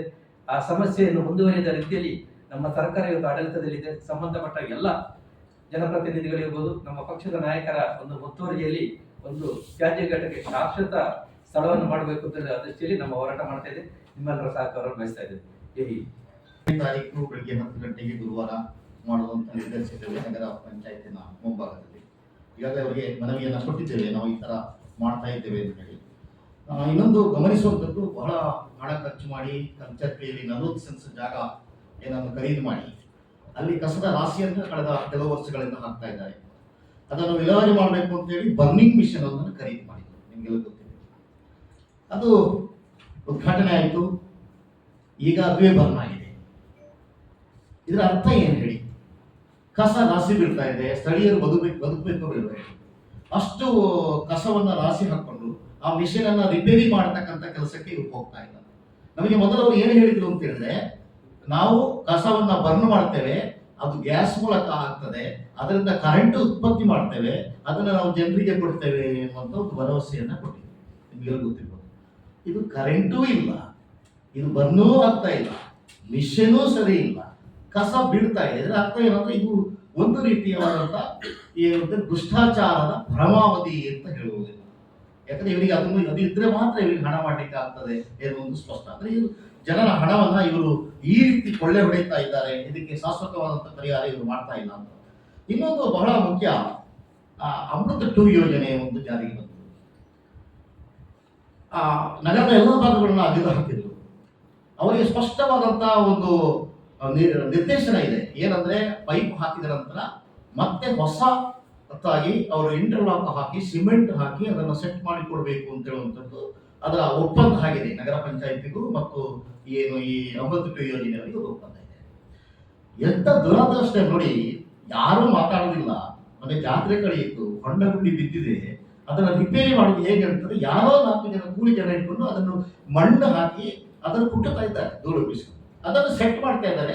ಆದ್ರೆ ನಗರ ಪಂಚಾಯತ್ ಆ ಬಗ್ಗೆ ಗಮನ ಹರಿಸ್ತಾ ಇಲ್ಲ. ನೀವು ಗಮನಿಸಿ, ಅದನ್ನು ಸೆಟ್ ಮಾಡಬೇಕು ಅಂತ ಹೇಳಿದ್ರೆ ಅವರು ಸಿಮೆಂಟ್ ಹಾಕಿ ಹೊಸ ಇಂಟರ್ಲಾಕ್ ಹಾಕಿ ಮಾಡ್ಕೊಳ್ಬೇಕು ಅಂತ ಹೇಳುವಂಥದ್ದು ನಿರ್ದೇಶನ ಇದೆ. ಯಾರೊಬ್ಬರು ಇದನ್ನು ಪ್ರಶ್ನೆ ಮಾಡ್ತಾ ಇಲ್ಲ. ಹಾಗಾದ್ರೆ ಆಡಳಿತ ವೈಫಲ್ಯವೋ ಅಥವಾ ಅವರೊಳಗೆ ಸಮಥಿಂಗ್ ಏನಾದ್ರು ನಡೀತಾ ಇದೆ ಅಂತ ನಾವು ಪ್ರಶ್ನೆ ಮಾಡಬೇಕಾಗ್ತದೆ. ಇವ್ರು ಯಾರ ದುಡ್ಡನ್ನು ಇವರು ಫೋನ್ ಮಾಡ್ತಾ ಇದ್ದಾರೆ ಅಂತ. ಇನ್ನೊಂದು ನೀವು ಮುಖ್ಯವಾದ ವಿಚಾರವನ್ನು ಹೇಳಲಿಕ್ಕೆ ಬಯಸ್ತೇನೆ ಮಾಧ್ಯಮದ ಮಿತ್ರರಿಗೆ. ಮುಸ್ತಫಾ ಅವರಿಗೆ ಗೊತ್ತಿದೆ, ಗೋಕುಲ್ ಅವರಿಗೆ ಸುಳ್ಯದಲ್ಲಿ 20 ವಾರ್ಡ್ ಇದೆ. ನಿಮ್ಗೆಲ್ಲ ಗೊತ್ತು, ಸುಳ್ಯದಲ್ಲಿ ಎಷ್ಟು ವಾರ್ಡ್ ಇದೆ? 20 ವಾರ್ಡ್ ಇದೆ. ಎಷ್ಟು ಬೇಜವಾಬ್ದಾರಿ ಅಂದ್ರೆ ಇವರು ಅಮೃತ 2.0 ಯೋಜನೆಯಲ್ಲಿ ಅತ್ಯಂತ ಪ್ರಮುಖ ಘಟ್ಟವಾಗಿರ್ತಕ್ಕಂಥ ದುಗಡಕದ 1ನೇ ಮತ್ತು 2ನೇ ವಾರ್ಡ್ ಅನ್ನು ಬಿಟ್ಟಿದ್ದಾರೆ ಇವರ ಪ್ಲಾನ್ ಅಲ್ಲಿ. ಬಹುಶಃ ನಿಮ್ ಗಮನಕ್ಕೆ ಬಂದಿದ್ದ ಅಂತ ನನಗೆ ಗೊತ್ತಿಲ್ಲ. 1 ಮತ್ತು 2ನೇ ವಾರ್ಡು ಇವರ ಲೀಸ್ಟ್ ಅಲ್ಲಿ ಇಲ್ಲ, ನಗರದ ಲೀಸ್ಟ್ ಅಲ್ಲಿ ಇಲ್ಲ. ಸುಮಾರು 1300 ಮತದಾರರಿದ್ದಾರೆ. ಒಂದು ದೇವಸ್ಥಾನ ಇದೆ, 2 ಭಜನಾ ಮಂದಿರ ಇದೆ, ಒಂದು ಮಸೀದಿ ಇದೆ, ಪರಿಶಿಷ್ಟ ಜಾತಿಯ ಕಾಲನಿ ಇದೆ, ಪರಿಶಿಷ್ಟ ವರ್ಗದವರು ವಾಸವನ್ನ ಮಾಡ್ತಾ ಇದ್ದಾರೆ. CRC ಒಂದು ಕಾಲನಿ ಇದೆ, ಸುಮಾರು 300 ಜನರಷ್ಟು ವಾಸ ಮಾಡ್ತಕ್ಕಂಥದ್ದು. ಸುಮಾರು 200ಕ್ಕಿಂತ ಹೆಚ್ಚು ಜನ ಅಲ್ಪಸಂಖ್ಯಾತರು ವಾಸ ಮಾಡ್ತಾ ಇದ್ದಾರೆ. ಎಲ್ಲಾ ಜಾತಿಯ ಎಲ್ಲಾ ಧರ್ಮದವರು ವಾಸ ಮಾಡತಕ್ಕಂಥ ಅತ್ಯಂತ ಪ್ರಮುಖವಾದ ಈ ಒಂದು ಹೈಸ್ಕೂಲ್ ಇದೆ, ಒಂದು ಪ್ರೈಮರಿ ಇದೆ, 2 ಅಂಗನವಾಡಿ ಇದೆ. ಇಷ್ಟೊಂದು ಸಮೃದ್ಧವಾದಂತಹ ಒಂದು ಪ್ರದೇಶವನ್ನ ಇವರು ಬೇಜವಾಬ್ದಾರಿಯಿಂದ ಬಿಟ್ಟಿದ್ದಾರಲ್ಲ, ಇದು ಯಾರು ಮಾಡಿದ ತಪ್ಪು? ಯಾಕೆ ಅಲ್ಲಿಯ ಜನರು ಏನ್ ಕೇಳುದಿಲ್ವಾ? ಅಧ್ಯಕ್ಷರು ನೋಡಿ, ನಾನು ನಿಮಗೆ ಹೇಳ್ತೇನೆ, ಶ್ರೀಯುತ ಮಾಲಿಂಗೇಶ್ವರ ಭಟ್ರು 19 ವರ್ಷ ಪುರಸಭಾ ಅಧ್ಯಕ್ಷರಾಗಿ ಕೆಲಸ ಮಾಡಿದಂತಹ ಪುಣ್ಯಭೂಮಿ ಅದು. MV ವೆಂಕಟರಮಣ ಭಟ್ರು ಮಂಡಲ ಪ್ರಧಾನರಾಗಿ ಸಂಪೂರ್ಣವಾಗಿ ಅವರ ಜೀವನವನ್ನೇ ದಾರ ಇರುವ ಜಾಗವನ್ನು ಅಭಿವೃದ್ಧಿ ಮಾಡಿದಂತಹ ಸ್ಥಳದಲ್ಲಿ ಕಳೆದ 3 ಅವಧಿಗಳಲ್ಲಿ 3 ಜನ ಅಧ್ಯಕ್ಷರು ಈ ಭಾರತೀಯ ಜನತಾ ಪಕ್ಷದವರಾಗಿದ್ದಾರೆ. ಕಂಟಿನ್ಯೂ 3 ಜನ, ನಾನು ಹೆಸರು ಹೇಳೋದಿಲ್ಲ, ನಿಮಗೆ ಗೊತ್ತಿದೆ ಯಾರು ಅಂತ. ಅವರು ಇರುವಂತಹ ಸಂದರ್ಭದಲ್ಲಿ ಈ ಅಮೃತ 2 ಯೋಜನೆ ಆದದ್ದು, ಅದನ್ನ ಸಂಪೂರ್ಣವಾಗಿ ನಿರ್ಲಕ್ಷ್ಯ ಮಾಡಿದ್ದಾರೆ. ಅದರ ಅರ್ಥ ಏನು ಅಂತ ಹೇಳಿದ್ರೆ ದುಗಡಕ 1ನೇ ವಾರ್ಡ್ ಮತ್ತು ಬೈಟೂರು 2ನೇ ವಾರ್ಡ್ ಇವ್ರಿಗೆ ಬೇಡ ಅಂತ ಆಗಿಬಿಟ್ಟಿದೆ. ಮತ್ತೆ ತ್ಯಾಜ್ಯ ವಸ್ತು ತಂದು ಹಾಕ್ತಾರೆ. ನೀರು ನಮ್ಗೆ ಕೊಡುದಿಲ್ಲ ಇವರು. ಅಲ್ಲಿ ರಬ್ಬರ್ ಗುಂಪಿನ ತುದಿಯಲ್ಲಿ ತುದಿಯಲ್ಲಿ ಜಾಗ ಉಂಟು, ನಾವು ತಂದು ಕಸ ಹಾಕ್ತೇವೆ ಅಂತ ಹೇಳ್ತಾರೆ. ಕೆಳಗೆ ಒಂದು 150-200 ಜನ ವಾಸ ಮಾಡ್ತಾ ಇದ್ದಾರೆ. ಕೆಳಗೆ ಮನೆ ಇದೆ, ಅಲ್ಲಿ ಒಂದು ಸಣ್ಣ ದೇವಸ್ಥಾನ ಇದೆ, ಕಾಡು ಪ್ರಾಣಿಗಳು ಓಡಾಡ್ತಕ್ಕಂಥ ಜಾಗ ಅಂತ ಪ್ರೂಫ್ ಇದೆ. ಇಷ್ಟೆಲ್ಲ ಇದ್ದು ಗೊತ್ತಿದ್ದು ಇವರು ಈ ತರ ಒಂದು ನಿರ್ಲಕ್ಷ್ಯ ಮಾಡ್ತಾರೆ ಅಂತ ಹೇಳಿದ್ರೆ ಇದರ ಅರ್ಥ ಏನು? ಜನರು ಕುರಿಗಳು ಅಂತ ಇವರು ಯಾರು ಮಾತಾಡೋದಿಲ್ಲ, ಓಟ್ ಹಾಕ್ತಾರೆ, ಓಟ್ ಬ್ಯಾಂಕ್ ಆಗಿದೆ ಅಂತ. ಹಾಗಾಗಿ ದಯವಿಟ್ಟು ನೀವು ಇದನ್ನ ಬಹಳ ಮುಖ್ಯ ಅಂತ ನೀವು ಪರಿಗಣಿಸಬೇಕು. ನಾವು ನಿಮ್ಮಲ್ಲಿ ಮನವಿ ಮಾಡ್ತಾ ಇದ್ದೇವೆ ಮಾಧ್ಯಮದವರೇ, ಯಾಕೆ ಇವರು ಅಮೃತ 2 ಯೋಜನೆಯಲ್ಲಿ ದುಗ್ಗರೊಳಕ ಮತ್ತು ಕೊಯ್ಕುಳಿಯನ್ನು ಬಿಟ್ಟಿದ್ದಾರೆ ಅಂತ ನೀವು ಪ್ರಶ್ನಿಸಬೇಕು. ಇದರ ಜಾಡು ಏನು ಅಂತ ಹೇಳುವುದನ್ನು ಹುಡುಕಬೇಕು ಅಂತ ತಮ್ಮಲ್ಲಿ ನಾನು ಬಹಳ ಮುಖ್ಯವಾಗಿ ನಿಮ್ಮಲ್ಲಿ ಮನವಿಯನ್ನ ಮಾಡ್ತಾ ಇದ್ದೇನೆ. ಇನ್ನೊಂದು ಬಹಳ ಮುಖ್ಯ, 22ನೇ ತಾರೀಕು ನಾವು ಪ್ರತಿಭಟನೆಯನ್ನ ಮಾಡ್ತೇವೆ. ನಮಗೆ ಸಂಪೂರ್ಣವಾದ ಸಹಕಾರವನ್ನ ನೀವು ಕೊಡಬೇಕು. ಸುಳ್ಯ ನಗರ ವ್ಯಾಪ್ತಿಯಲ್ಲಿ ಇದು ನಡೀತದೆ, ಸಾಂಕೇತಿಕವಾದಂತಹ ಒಂದು ಸ್ಟ್ರೈಕ್ ಆಗಿರ್ತದೆ ಅದು. ಅದ ನಂತರ ಮುಂದೆ ನಾವು ಏನ್ ಮಾಡ್ಬೇಕು ಎಂಬುದನ್ನು ಮತ್ತೆ ನಾವು ನಿಮ್ಮ ಮಾಧ್ಯಮದವರ ಮುಂದೆ ಒಂದು ಹೇಳಲಿಕ್ಕೆ ಇಷ್ಟಪಡ್ತೇವೆ. ಏನೋ ಮಾತಾಡಿದ್ರೆ ಸೈನಿಕರೇ, ನಿಜಕ್ಕೂ ಕಸ ನಮ್ಮ ಅವಧಿಯಲ್ಲಿ 2 ಸರ್ತಿ ನೀವು ನೋಡಿರ್ಬೋದು. ನಾವು ಫಸ್ಟಿಗೆ ಕಸವನ್ನು ನಿಜಕ್ಕೂ ನಮ್ಮ ಅವಧಿಯಲ್ಲಿದ್ದ ಕಸ, ಹೆಚ್ಚಿನ ಅವಧಿಯಲ್ಲಿದ್ದ ಕಸವನ್ನು ನಾವೆಲ್ಲ ಕಾಂಗ್ರೆಸ್ ಬೆಂಬಲಿತ ಸದಸ್ಯರು ಆ ಪಕ್ಷದಲ್ಲಿ ಕುಳಿದ್ರು. ಆಗ ಅವರು ಸೇರಿಕೊಂಡು ಅದಕ್ಕೆ ಸಪೋರ್ಟ್ ಮಾಡಿ ತೆಲಿಕೆ ನಾವು ಟ್ರೈ ಮಾಡಿದ್ವಿ. ಹೋಗ್ಲಿ ಕಸ ಅಂದ್ರೆ ಬೇಡ ಅಂತೇಳಿ, ಅದಕ್ಕೆ ಸುಮಾರು ಖರ್ಚಾಗಿದೆ. ಈಗ ಹೋಗ್ಲಿ ಅವ್ರು ಹೇಳಿದ್ದಾರೆ. ಅದರಿಂದ ಪುನಃ ಕಸ ತುಂಬಿತ್ತು. ಪುನಃ ಕಸದಲ್ಲಿ ತುಂಬುವಾಗ ಸಹ ನಾವು ಹೇಳಿದ್ವಿ ಎಂತ ಇದು ಕಸದ ಮುಂದೆ ನಾವೆಲ್ಲ ಪ್ರಶ್ನೆ ಮಾಡಿದ್ವಿ ಮೀಟಿಂಗಲ್ಲಿ. ಪ್ರತಿ ಮೀಟಿಂಗಲ್ಲಿ ನಿಮ್ಗೆ ಗೊತ್ತಿರ್ಬೋದು, ನಾವು ಒಂದು ಸರ್ತಿ ಬಸ್ ಸ್ಟ್ಯಾಂಡಿಂದ JCB ಬಂದಿದ್ದೇವೆ, ನಾವು ಅದನ್ನು ತೆಗಿಲಿಕ್ಕೆ ಒಂದು ಇದು ಮಾಡಿ ಪ್ರತಿಭಟನೆ ಮಾಡಿದ್ದೆವು. ಆಗ ಕೂಡ ಇದಕ್ಕೆ ಇದು ಕೊಡಲಿಲ್ಲ, ಬೆಲೆ ಕೊಡಲಿಲ್ಲ ನಮಗೆ. ಆದರೂ ಅಲ್ಲಿ ಕಸ ತೆಗಿಲಿಲ್ಲ ಅವರು. ಸೆಕೆಂಡ್ ಅವಧಿ ಸಹ ಅದಕ್ಕೆ ಮತ್ತೆ ಲಾಸ್ಟಿಗೆ ಮತ್ತೊಮ್ಮೆ ಮಾತಾಡಿದ್ರು, ಹುಮ್ಮಾರ್ ಮತ್ತೆ ಇವರೆಲ್ಲ ಸೇರಿಕೊಂಡು ಕಸ ಹೋಯ್ತು ನಮಗೆ. ಈಗ ನೋಡುವಾಗ 2 ಜನ ಬಿಜೆಪಿ ಮೆಂಬರ್ಗಳ ವಾರ್ಡಲ್ಲೇ ತಗೊಂಡು ಕಸ ಆಗ್ತಾ ಇದೆ ಅಂತ ಹೇಳಿದ್ರೆ ಯಾಕೆ ಬಿಜೆಪಿ ಮೆಂಬರ್ಗಳು ಮಾತಾಡಲಿ? ನಿಮ್ಗೆ ಗೊತ್ತಿರ್ಬೋದು ಯಾರು ಮೆಂಬರ್ಗಳು. ಆ ಟೌನ್ ಹಾಲಲ್ಲೇ ಕಸ ಆಗ್ತಾರಲ್ಲ, ಎಷ್ಟು ನಾಚಿಕೆಯ ವಿಷಯ ಇದು. ನಾವು ಪ್ರತಿಭಟನೆ ಮಾಡೋದು ವಿಷಯ ಇದು. ಅವ್ರು ಕಸದ ಅಲ್ಲಿ ಹಾಕುವಾಗ ಇದಕ್ಕೂ ಕೂಡ ಅವರು ಇದಿಲ್ಲ. ನಿಜಕ್ಕೆ ಅವರಿಗೆ ನಾನು ಹೇಳ್ತೇನೆ, ಬಿಜೆಪಿಯವರ ಅವಧಿಯಲ್ಲಿ ಕಸ ತುಂಬಿ ಅವರಿಗೆ ಒಂದು ಏನು ಲಾಭ ಹೇಳಿದ್ದಾರೆ, ಚಿನ್ನದ ಮೊಟ್ಟೆ ಅಂತ ಆಗಿರ್ಬೋದು, ಅದೇ ಆಗಿರ್ಬೋದು. ಅಮೃತ ಯೋಜನೆ 2 ನಿಜಕ್ಕೂ ಅವರು ನಮಗೆ, ನಾವು ಪ್ರತಿ ಮೀಟಿಂಗಲ್ಲಿ ಮಾತಾಡ್ತೇವೆ, ರಸ್ತೆಗಳ ಆಗಿ ಸರಿಯಾದ ಕೆಲಸವನ್ನು ನಮಗೆ ಮಾಡಿಕೊಡ್ಬೇಕು. ಇಂಟರ್ಲಾಕ್ ತೆಗೆಯುವಾಗ ನಾನು ಹೇಳಿದ್ದೇನೆ, JCB ಇಂಟರ್ಲಾಕ್ ತೆಗಿಬೇಡಿ, ಕೈ ಹೇಳ್ತೀವಿ. ಇಲ್ಲ ಸರ್, ಅದು ನೀವು ಡ್ಯಾಮೇಜ್ ಆದರೆ ನಾವು ಅಲ್ಲಿ ಉಸ್ತಾ ಹಾಕ್ಕೊಡ್ತೀವಿ. ಅವರ ಮೇಡಮ್ ಇದ್ರು, ಅವ್ರು ಹೇಳಿದ್ದಾರೆ ಹಾಕ್ಕೊಡ್ತಾರೆ. ಅದೆಲ್ಲ ಚೇತನ ಅವನ ಟೀಚರ್ ಹೇಳುವಾಗ ಹೇಳಿದಷ್ಟೇ ಅವರು, ನಾವು ಹೊಸ ಇಂಟರ್ಲಾಕ್ ಹಾಕ್ಕೊಡ್ತೇವೆ ಅಂತೇಳಿ ನಮಗೆ ಒಂದು ಇಷ್ಟದ ಪುಸ್ತಕವನ್ನು ಕೊಟ್ಟರು. ಅವರು ಬೇರೆ ಕಡೆ ಕೆಲಸ ಮಾಡಿದ್ದಾರೆ. ಇಂಟರ್ಲಾಕ್ ನಿಜಕ್ಕೆ ಅಲ್ಲಿ ನೋಡುವಾಗ ಒಳ್ಳೆ ವಸ್ತು ಇಂಟರ್ಲಾಕ್ ಹಾಕಿದಾಗೆ ಉಂಟು. ಅದಲ್ಲದೆ ಡಾಮರ್ ಪ್ಯಾಚ್ ಅಪ್ ಮಾಡಿ ಕ್ಲೀನ್ ಆಗಿತ್ತು. ಅದಲ್ಲದೆ ಕಾಂಕ್ರೀಟ್ ಮಾಡಿ ಕ್ಲೀನ್ ಆಗಿತ್ತು. ಅವ್ರ ತಂದ ಪುಸ್ತಕ ಇಲ್ಲ, ಹಾಗೆ ನಾವು ಮತ್ತೆ ಆಗಿರ್ಬೋದು, ಯಾಕೆ ತೊಂದರೆ ಇಲ್ಲ, ನಾವು ಕ್ಲೀನ್ ಆಗಿ ಮಾಡಿರೋದು. ಈಗ ನೋಡೋದು ನೋಡಿ, ಇಂಟರ್ಲಾಕ್ ಅವರು ಡ್ಯಾಮೇಜ್ ಇಂಟರ್ಲಾಕ್ ಅನ್ನೇ ಹಾಕ್ತಾ ಇದ್ದಾರೆ. ತುಂಡು ಇಂಟರ್ಲಾಕ್ ಅನ್ನು ಹಾಕಿ ಅಲ್ಲಿಯೇ ಅಡ್ಜಸ್ಟ್ ಮಾಡಿ ಆ ಪಿಕಾಸ್ನಲ್ಲಿ ಹೊರಟು ಹಾಕ್ತಾ ಇದ್ದಾರೆ. ಅದು ಈಗ ಶಾಶ್ವತ ಆಗಿರ್ಬೋದು. ಮಳೆಗಾಲದಲ್ಲಿ ನಿಜಕ್ಕೂ ಇಂಟರ್ಲಾಕ್ ಎದ್ದು ಹೋಗ್ಬೋದು, ಮತ್ತೆ ಪುನಃ ಅದು ಸರಿ ಮಾಡಲಿಕ್ಕೆ ಸಾಧ್ಯ ಇಲ್ಲ. ಇದೆಲ್ಲ ಆಗೋ ಕೂಡ ಸಹ ಯಾರು ಕೂಡ ಅವರು ಮಾತಾಡೋದಿಲ್ಲ. ಇದನ್ನು ಕೂಡ ನಾವು ಪ್ರತಿಭಟನೆ ಮಾಡ್ತೇವೆ. ಇದನ್ನು ಪ್ರತಿಭಟನೆ ನಾವು ಪ್ರತಿಭಟಿಸ್ತೇವೆ. ನಿಜಕ್ಕೂ ಇಲ್ಲಿ ಸುಳ್ಯದಲ್ಲಿ ಒಂದು ನಮ್ಮ ಅವಧಿ ನಮ್ಮ ಅವಧಿ ಮೇತನಕ್ಕೆ ಇರಬೇಕಿತ್ತು. ನಮ್ಮ ಅವಧಿ ಅಭಿವೃದ್ಧಿ ಮಾಡುವಾಗ ಅವಧಿ ಹೋಯ್ತು. ಈ ಮೇತನಕ್ಕೆ ಅಭಿವೃದ್ಧಿ ಇದ್ದೆ ನಾವು ಬಿಡ್ತಿಲ್ಲ ಇತ್ತು. ಇದನ್ನೆಲ್ಲ ನಾವು ಕ್ಲೀನಾಗಿ ನಮ್ಮ ಎಲ್ಲ 6 ಮೆಂಬರ್ಗಳು ಸೇರಿ ನಾವು ಇದರ ಬಗ್ಗೆ ಗಮನ ಕೊಟ್ಟು ನಾವು ಮಾಡ್ತಿದ್ದೆವು. ಇಷ್ಟು ಹೇಳಿ ನಾನು ಮತ್ತು ಪ್ರತಿಭಟನೆ ಯಾಕೆ ಆಗುದಿಲ್ಲ? ಈಗ ಎಲ್ಲ ಚುನಾವಣೆ ದೃಷ್ಟಿಯಿಂದ ಬಂದು ಈಗ ಪ್ರತಿಘೋಷಣೆ ಮಾಡ್ತಾ ಇದ್ದೀರಾ ಅಥವಾ ನಿಜವಾಗಿ ಜನರ ಕಾಳಜಿಯಿಂದ ಮಾಡ್ತಾ ಇದ್ದೀರಾ ಅಂತ ಒಂದು ಅಂಶ ನಮಗೆ ಬರ್ತಾ ಇದೆ. ಅದಕ್ಕೆ ಪೂರಕ ಕಳೆದ ನಿಮ್ಮ ಪ್ರಶ್ನೆ ಸರಿಯಾಗಿದೆ. ನಮ್ಮಲ್ಲಿಯೂ 4 ಸದಸ್ಯರು ಚುನಾಯಿತರಾಗಿ ಒಳ ಪ್ರವೇಶವನ್ನು ಮಾಡಿದ್ದಾರೆ. ಅವರಿಗೆ ಸಂಪೂರ್ಣವಾದಂತಹ ಆಡಳಿತ ವ್ಯವಸ್ಥೆ ಇರತಕ್ಕಂಥದ್ದು ಬಿಜೆಪಿಯವರಿಗೆ. ಒಳಗೆ ಏನು ಕೆಲಸ ಮಾಡಬೇಕು ಅದನ್ನ ನಮ್ಮ ಕಾಂಗ್ರೆಸ್ ಸದಸ್ಯರು ಪರಿಣಾಮಕಾರಿಯಾಗಿ ಮಾಡಿದ್ದಾರೆ. ಕಸದ ವಿಚಾರಗಳು ಬಂದಾಗ ಎದ್ದು ಪ್ರತಿಭಟನೆ ಮಾಡಿದ್ದಾರೆ. ರಸ್ತೆಯ ವಿಷಯ ಬಂದರೂ ಪ್ರತಿಭಟನೆ ಮಾಡಿದ್ದೇವೆ. ನಾವು ಸಮೇತ 2 ಬಾರಿ ನಗರ ಪಂಚಾಯತ್ ಇருந்து ನಾವು ತೀವ್ರವಾದಂತಹ ಪ್ರತಿಭಟನೆಯನ್ನು ಮಾಡಿದ್ದೇವೆ. ಯಾಕಂದ್ರೆ ಇದು ಒಂದು ಅವರಿಗೆ ಅರಿವು ಮೂಡಬೇಕು ಎನ್ನುವಂಥ ದೃಷ್ಟಿಯಿಂದ ನಾವು ಮಾಡಿದ್ದೇವೆ. ನಾನು ಒಂದು ಕೇಳ್ತೇನೆ ಮಾಧ್ಯಮದ ಮಿತ್ರರೇ, ಪ್ರತಿ ಚುನಾವಣೆ ಬರುವಾಗಲೂ ನಾವು ಹೇಳಿದೆವು, ಕೊಡಿ ಒಂದು ಅವಕಾಶ ನಮಗೆ ಮತ್ತೆ ಕೊಡಿ, ನೀವು ಸಂಪೂರ್ಣವಾಗಿ ಬಹುಮತವನ್ನು ನಮಗೆ ತಂದು ಕೊಡಿ.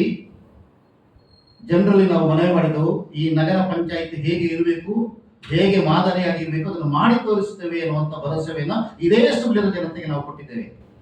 ಕಳೆದ ಚುನಾವಣೆಗಳಲ್ಲಿ ನೀವು ಗಮನಿಸಬಹುದು, ಅತ್ಯುತ್ತಮ ಅಭ್ಯರ್ಥಿಗಳನ್ನು ಸಹ ನಾವು ನಿಲ್ಲಿಸಿದ್ದೆವು ನಮ್ಮ ಜಯಪ್ರಕಾಶ್ ರೈಯವರ ನೇತೃತ್ವದಲ್ಲಿ.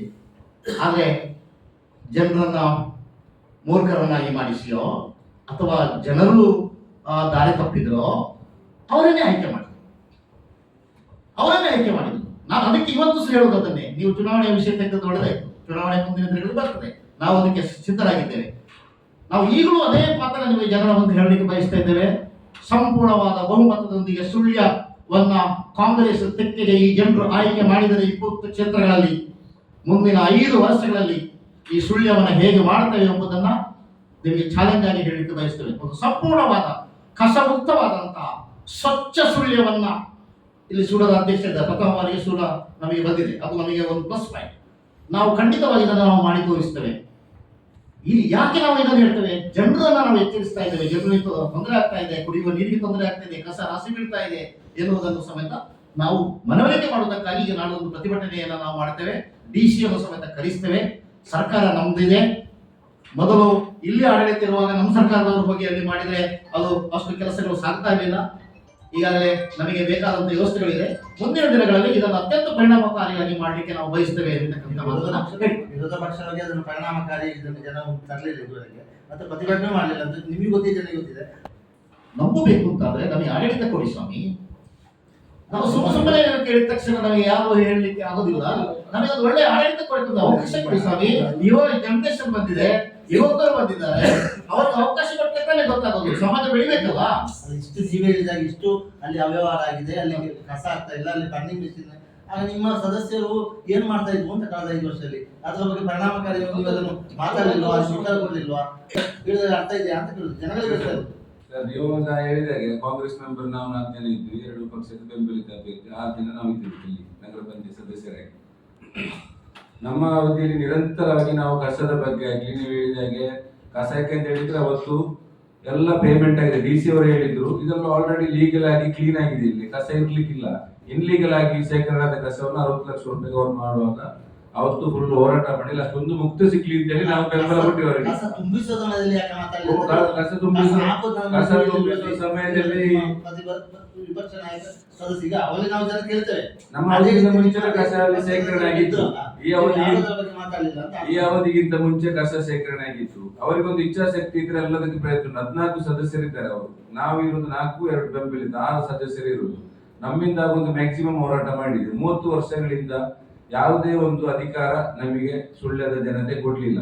ಜನತೆ ಕೊಟ್ಟು ಒಂದು ಪರೀಕ್ಷೆ ಮಾಡಿ ನೋಡಿ ಮತ್ತೆ ಅವರು ಹೇಳಿ ಒಂದು ಅವಕಾಶ ನೋಡಿ. 36 ಟರ್ಮ್ ಅಲ್ಲಿ 30 ವರ್ಷ ಅವಕಾಶ ಸಿಗದೆ ನಾವು ವಿರೋಧ ಪಕ್ಷವಾಗಿ ಹೋರಾಟ ಮಾಡಿದ್ದೇವೆ.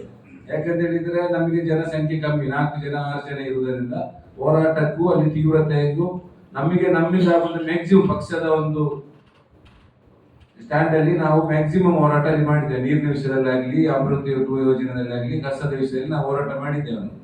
ಯಾಕಂತ ಹೇಳಿದ್ರೆ ಜನಗಳಿಗೆ ಭರವಸೆ ಇರುವುದು ಆ ಪಕ್ಷದ ಮೇಲೆ. ಯಾಕಂದ್ರೆ ಅವರ ಕೆಲವು ಜನಗಳಿಗೂ ಕೂಡ ಇದೇ ತರ ಬೇಕು ಅಂತ ಹೇಳಿ ಇರ್ಬೋದು. ಯಾಕೆ ನೋಡಿ, ಸುಳ್ಯದ ಮುಖ್ಯಮಂತ್ರಿ ಆದ್ರು DV ಸದಾನಂದ ಗೌಡರು ಸುಳ್ಯದಲ್ಲಿ ಮುಖ್ಯಮಂತ್ರಿ ಆದ್ರು. ಸುಳ್ಯ ನಗರಕ್ಕೆ ಏನ್ ಕೊಟ್ಟಿದ್ದಾರೆ ಅವರು? ಇಡೀ ರಾಜ್ಯದ ಮುಖ್ಯಮಂತ್ರಿ ಆಗಿ ಸುಳ್ಯದಲ್ಲಿ ಜ್ಯೋತಿ ಸರ್ಕಲ್ ಇಂದ ಅಲ್ಲಿ ಗಾಂಧಿನಗರವರೆಗೆ ಸ್ಟ್ರೀಟ್ ಲೈಟ್ ಇಲ್ಲ ಕರೆಕ್ಟ್ ಆಗಿ ಮುಖ್ಯ ರಸ್ತೆಯಲ್ಲಿ. ಶಾಸಕರಿದ್ದಾರೆ, ಸ್ಥಳೀಯರಿದ್ದಾರೆ. ಅಲ್ಲಿ ಕೇಳಿದ್ದೇವೆ ಪರಿಣಾಮಕಾರಿ ಮಾಡಲಿಲ್ಲ. ಯಾಕಂತ ಹೇಳಿದ್ರೆ ನೀವು ನೋಡಿ, ಮೆಜಾರಿಟಿ ನೋಡಿ ಅಲ್ಲಿ ನೋಡುದು ಅಲ್ವಾ. ನಾವು ನಿಮ್ಮ ಇದರಲ್ಲೇ ನಿರಂತರ ಹೋರಾಟ ಮಾಡಿದ್ದೇವೆ. ನಾವು ಎಲ್ಲ ಪತ್ರದಲ್ಲಿ ಬಂದಿದೆ, ನಿರಂತರ ಜನಗಳಿಗೆ ಗೊತ್ತಿದೆ, ನಾವೇ ವಿಡಿಯೋ ಹಾಕಿ ಸಹ ಮಾಡಿದ್ದೇವೆ. ಎಲ್ಲ ಹೋರಾಟ ನಾವು ನಿರಂತರ ಮಾಡ್ತಾ ಇದ್ದೇವೆ. ಆದ್ರೆ ಶಾಸಕರು 2 ಸಲ ಬಂದಿದ್ದಾರೆ ನಮ್ಮ ಟರ್ಮ್ ಅಲ್ಲಿ. ಶಾಸಕರ ಕೊಡುಗೆ ನಮ್ಮ ನಗರಕ್ಕೆ, ಶಾಸಕರಿಗೆ ನಗರಕ್ಕೆ ಓಟ್ ಹಾಕುದಿಲ್ಲ. ಶಾಸಕರ ನಗರಕ್ಕೆ ಏನು ಕೊಟ್ಟಿದ್ದಾರೆ? ಮೊನ್ನೆ ಅಲ್ಪಸಂಖ್ಯಾತರ ಕೋಟದಲ್ಲಿ 2 ಕೋಟಿ ರೂಪಾಯಿ ಅನುದಾನ ಬಂತು ನಗರಕ್ಕೆ ಅಂತೇಳಿ. ಅಲ್ಪಸಂಖ್ಯಾತರ ಯಾವುದೇ ಕಾಲೋನಿಗೆ ಹಾಕಿದ್ದಾರೆ ಅವರು. ಅಲ್ಪಸಂಖ್ಯಾತರು ಇಲ್ಲದ ಕಾಲೋನಿಗೆ ಅಲ್ಲಿ ಹಾಕಿ ಡೆವಲಪ್ ಮಾಡಿದ್ದಾರೆ. ಅದನ್ನು ನಾವು ಕ್ವಶನ್ ಮಾಡಿದ್ದೇವೆ. ಅದರಲ್ಲಿ ಮುಂದಿನ ದಿನಗಳಲ್ಲಿ ತಂದು ನಾವು ಅನುದಾನ ನೀಡುತ್ತೇವೆ. ಯಾವ್ದು 1 ರೂಪಾಯಿ ನೀಡಿದ್ದಾರೆ ಅವರು? ಇಲ್ಲ. ಅದು ಶಾಸಕರು ಮತ್ತು ಸ್ಥಳೀಯ ಆಡಳಿತಕ್ಕೆ ಇಚ್ಛಾಶಕ್ತಿ ಇಲ್ಲದೆ ನಾವು 6 ಜನ ಮೆಂಬರ್ ನೀವು ಹೋರಾಟ ನಮ್ಮಿಂದ ಆಗುತ್ತ ಮ್ಯಾಕ್ಸಿಮಮ್ ಹೋರಾಟ ನಾವು ಮಾಡಿದ್ದೇವೆ. ಈಗ ನಗರ ಪಂಚಾಯತ್ ಆಡಳಿತ ಸುಳ್ಯ ವಿಧಾನಸಭಾ ತಾಲೂಕು ಕ್ಷೇತ್ರ ಬಿಜೆಪಿ ಕೈಯಲ್ಲಿ. ಹೌದು. ಸರ್ಕಾರ ಕಾಂಗ್ರೆಸ್ ಸರ್ಕಾರ ಇದೆ. ಹೌದು. ಅಧಿಕಾರಿಗಳಲ್ಲಿ ಯಾರ ಇದಕ್ಕೆ ಬರ್ತಾರೆ? ಸರ್ಕಾರದ ಅಧೀನದಲ್ಲಿ ಬರ್ತಾರೆ. ಹೌದಾ? DC ಇದ್ದಾರೆ, AC ಇದ್ದಾರೆ, ತಹಸೀಲ್ದಾರ್ ಇದ್ದಾರೆ. ಇವರೆಲ್ಲರನ್ನು ಈ ವಿಷಯಕ್ಕೆ ನೀವು ಗಮನ ಕೊಡಿಸಿ. ನಿಮ್ಮಿಂದ ಮಾಡಲಿಕ್ಕೆ ಆಗಲಿಲ್ವಾ? ಕಳೆದ ಕೆಲವು ತಿಂಗಳ ಹಿಂದೆ ನೀವೇನು ಮಾಡಿದ್ದೀರಿ ಅಂತ ಹೇಳಿದರೆ, ಒಟ್ಟಾಗಿ ಬಿಜೆಪಿಯ ಸದಸ್ಯರು, ನಗರ ಪಂಚಾಯತ್ನ ಕಾಂಗ್ರೆಸ್ನ ಸದಸ್ಯರು ಮತ್ತು ಅಧಿಕಾರಿಗಳನ್ನೆಲ್ಲ ಸೇರಿಸಿಕೊಂಡು ಗೋವಾ ಹೋಗಿ ಅಲ್ಲಿ ಅಧ್ಯಯನವನ್ನು ಕೂಡ ಮಾಡಿಕೊಂಡು ನೀವು ಬಂದ್ರಿ. ಅಧ್ಯಯನ ಮಾಡಿ ಕಸವನ್ನು ನಾವು ಈ ತರ ಎಲ್ಲ ಮಾಡ್ತೀವಿ ಅಂತ ಮಾಡ್ತೀವಿ ಅಂತ ಹೇಳಿಲ್ಲ, ಅದರ ಮಾಡಿಸಿ ಅಧ್ಯಯನಕ್ಕೆ ಇನ್ನೊಂದು ಅಮೃತ ಯೋಜನೆ ಈಗ ಆಗಿದೆ, 3 ವರ್ಷದ ಮೊದಲೇ ಆಗಿದೆ. ಆಗ ನಗರ ಪಂಚಾಯತಿ ಅಧ್ಯಕ್ಷರೇ ಆದ್ರು, ಅದೇ ಭಾಗದ ವಾರ್ಡಿನ ಸದಸ್ಯರಾಗಿರುವ ಶಶಿಕಲಾ ಅವರು ಅಲ್ವಾ. ಈಗ ಬಂದು ಅಲ್ಲಿಗೆ ನೀರಿಲ್ಲ ಅಂತ ಹೇಳಿದ್ರೆ, ಹಾಗಾದ್ರೆ ಈ ಕಳೆದ 3 ವರ್ಷ ಗಮನಕ್ಕೆ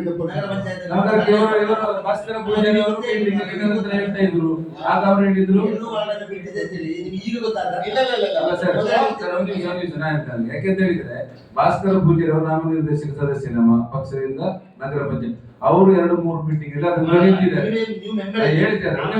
ಅದಕ್ಕೆ ಅವರು ಉತ್ತರ ಕೊಟ್ಟದ್ದು ಹೇಗೆ ಅಂತ ಹೇಳಿದ್ರೆ, ಮುಂದಿನ ದಿನಗಳಲ್ಲಿ ಇದು ಕಂಪ್ಲೀಟ್ ಆದ ಕೂಡಲೇ ಎಕ್ಸ್ಟೆನ್ಷನ್ ಮಾಡಿ ಇದಕ್ಕೆ ನಾವು ಪರಿಹಾರ ಕೊಡ್ತೇವೆ ಅಂತ ಇವರಿಗೆ ಮಾತು ಕೊಟ್ಟ ತಕ್ಷಣ ಮಾತು ಕೊಟ್ಟಿದ್ದಾರೆ ಅವರು. ಈಗ ಹಾಗಾದ್ರೆ ವಿರೋಧ ಪಕ್ಷ ಫೇಲ್ ಆಗಿದೆ ಅಂತ ವಿರೋಧ ಪಕ್ಷ ಆಡಳಿತ ಪಕ್ಷಕ್ಕೆ ಇಚ್ಛಾಶಕ್ತಿ ಇಲ್ಲ, ಆದ ಕಾರಣ ವಿರೋಧ ಪಕ್ಷ 14 ಜನ ನೆನೆಸಿದ ಆಗದ್ದು 6 ಜನ ನಾವು ಹೋರಾಟ ಮಾಡಿ ಎಷ್ಟಾದ್ರೂ ಮಾಡಿದೆ. ಕಸ ತಗೊಂಡು ಹೋಗ್ಲಿಕ್ಕೆ ಕಾರಣ ಈಗ 2 ಸಲ ಕಸ ಕ್ಲೀನ್ ಆಗ್ಲಿಲ್ಲಲ್ಲ, 2 ಸಲ ಕಸ ತಗೊಂಡು ಹೋಗ್ಲಿಕ್ಕೆ ಕಾರಣ ಯಾಕಂತ ಹೇಳಿದ್ರೆ ನಾವೇ ಅವ್ರಿಗೆ ಬೆಂಬಲ ಕೊಟ್ಟು DC ಅವರಿಗೆಲ್ಲ ಮಾತಾಡಿಸಿ ನಮ್ಮ ಬೆಂಬಲಿತ ಸದಸ್ಯರು ಕೂಡ ಅದಕ್ಕೆ ಪ್ರಯತ್ನ ಪಟ್ಟು ಕಸ ತೆರವುಗೊಳಿಸಿದ್ದಾರೆ. ಹಾಕುವಾಗ ನೀವು ಹೋಗಿದ್ರೆ ಅಷ್ಟು ತುಂಬುವಾಗ ನೀವು ಅದನ್ನ ನಾವು ಅದು ಮುಂಚಿನ ಆಡಳಿತದಲ್ಲಿ ಇದ್ದಂಥದ್ದು, ನಮ್ಮ ಆಡಳಿತದಲ್ಲ. ಆಮೇಲೆ ಈಗ ನೋಡಿ, ದುಗ್ಗರಕ್ಕೆ ಹಸಿ ಕಸ ಸಾಗಿಸ್ತಾ ಇದ್ರು 5 ವರ್ಷ ಇತ್ತು. 5 ವರ್ಷಕ್ಕೆ 40,000 ರೂಪಾಯಿ ಆಗಿ 60 ತಿಂಗಳಿಗೆ ಇಷ್ಟ ಇತ್ತು. ಎಷ್ಟು ಲಕ್ಷ ಆಯ್ತು? ಖಾಸಗಿ ಒಬ್ಬರಿಗೆ ಅವ್ರು ಕೊಡ್ತಾ ಇದ್ದಾರೆ. ಬನ್ನಿ ಮಿಷಿನ್ ಹೇಳುವಾಗ ನೀವೆಲ್ಲರೂ ಸೇರಿ ಅಲ್ಲಿ ಉದ್ಘಾಟನೆ ಎಲ್ಲ ಮಾಡಿ ಆಮೇಲೆ ಅದನ್ನೊಂದು ಮೇಂಟೈನ್ ಮಾಡುವಂತ ಜವಾಬ್ದಾರಿ ನಿಮಗೆ ಕೂಡ ಇಲ್ವಾ? ನಮಗೆ ನಾವು ಮಾಡಿದ್ದೇವೆ. ನಾವು ಅವತ್ತೇ ವಿರೋಧ ಮಾಡಿದ್ದೇವೆ. ನಿಮ್ಮ ಎದುರೇ ವಿರೋಧ ಮಾಡಿದ್ದೇವೆ. ನೀವು ಆ ಮೀಟಿಂಗ್ ಅಲ್ಲಿ ಇದ್ದೀರಿ, ನಿಮ್ಮ ಎದುರೇ ನಾವು ವಿರೋಧ ಮಾಡಿದ್ದೇವೆ. ಯಾಕಂತ ಹೇಳಿದ್ರೆ ಈ ಇಡೀ ದೇಶದಲ್ಲಿ ಆಗದ್ದು 35 ಲಕ್ಷದ ಮಿಷನಲ್ಲಿ ಇಲ್ಲಿ ಆಗ್ಲಿಕ್ಕಿಲ್ಲ. ವಾರಣಾಸಿಗೆ ಶಾಸಕರು ಹೋಗಿ ಬಂದು ಇದನ್ನು ಪರಿಶೀಲನೆ ಮಾಡಿ ಅಂತ ಹೇಳಿದಕ್ಕೆ ನಾವು 2-3 ಮೀಟಿಂಗ್ ಅಲ್ಲಿ ನಾವು ಎಲ್ಲ ವಿರೋಧ ಪಕ್ಷದವರು ಇದಕ್ಕೆ ವಿರೋಧ ಮಾಡಿದ್ವಿ. ಇದು ನಡೆಯುವ ಕಾರ್ಯ ಅಲ್ಲ ಅಂತೇಳಿ ಆಗ ಅವರು ಚಾಲೆಂಜ್ ಆಗಿ ತಗೊಂಡ್ರು. ಯಾವುದೋ ಒಬ್ಬರು ಸೈಂಟಿಸ್ಟ್ ಅನ್ನು ಕರ್ಕೊಂಡು ಬಂದು ನಾವು ಮಾಡಿ ತೋರಿಸ್ತೇವೆ, ಚಾಲೆಂಜ್ ಮಾಡಿಲ್ಲ, ಆಗ್ಲಿಲ್ಲ. ಜಿಲ್ಲಾಧಿಕಾರಿ ಸಮರ್ಪಣೆ ಮಾಡಿದೆ. ಯಾಕಂತ ಹೇಳಿದ್ರೆ ಗೋವಾದಲ್ಲಿ ನೋಡಿದ ಇದು ಸಾಧಾರಣ 200 ಕೋಟಿ ಅಂದಾಜು ಪ್ರಾಜೆಕ್ಟ್, ದೊಡ್ಡ ಇಡೀ ಜಿಲ್ಲೆಗೆ ಒಂದು, ಅದು ಸ್ಟೇಟ್ ಇಂದ ಹೆಡ್ ಕ್ವಾರ್ಟರ್ಸ್, ಇಡೀ ಜಿಲ್ಲೆಗೆ ಕಸ ಸೇಖರಣೆಗೆ ಮಾಡುವಂತ ಒಂದು ಘಟಕ, ಅದು ನಮ್ಮ ಇಲ್ಲಿಗೆ ಘಟಕವನ್ನು ನಾವು ಅಧ್ಯಯನ ಮಾಡಿದ್ದೇವೆ. ಖಾಲಿ ಒಂದು ಜಾಗಕ್ಕೆ ಮಾಡುವಂತ ಬಜೆಟ್ ಘಟಕ ಆಗಿ ಈ ಪುರಭವನದ ಬಗ್ಗೆ 4 ವರ್ಷ ನೀವೇ ಹೋರಾಟ ಮಾಡ್ತಿದ್ರಿ. ನಾವೇ ಕರ್ತವ್ಯ ಹಲವು ಬಾರಿ ಆಗಿತ್ತು. ನಿಮ್ಮ ಸಚಿವರಿಗೆ ಮನವಿ ಕೊಟ್ಟಿದ್ರೆ ನೀವೇ ಒಪ್ಪಿಕೊಳ್ತಾ ಏನಾದ್ರು ಪರಿಣಾಮ ಆಗಿದೆ?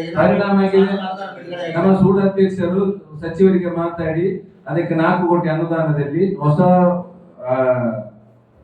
ಪುರಭವನವನ್ನು ನಿರ್ಮಿಸಲಿಕ್ಕೆ ಎಲ್ಲ ಸಿದ್ಧತೆ ಆಗಿ ನೀವು ದಾಖಲೆ ಅದರದ್ದು ಮತ್ತೆ ಎಸ್ಟಿಮೇಷನ್ ಎಲ್ಲ ರೆಡಿ ಮಾಡಿ ಅಂತ ಹೇಳಿ ನಗರ ಪಂಚಾಯತ್ ಮೀಟಿಂಗ್ ಅಲ್ಲಿ ಹೇಳಿದ್ದೇವೆ.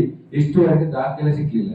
ನಗರ ಪಂಚಾಯತ್ ಸ್ಥಳದ ದಾಖಲೆ ಅವರಿಗೆ ಇಲ್ಲ, ಅಧಿಕಾರಿಗಳಿಗೆ ಕೇಳಿದಿಲ್ಲ, ಆಡಳಿತದವರಿಗೆ ಕೇಳಿದಿಲ್ಲ.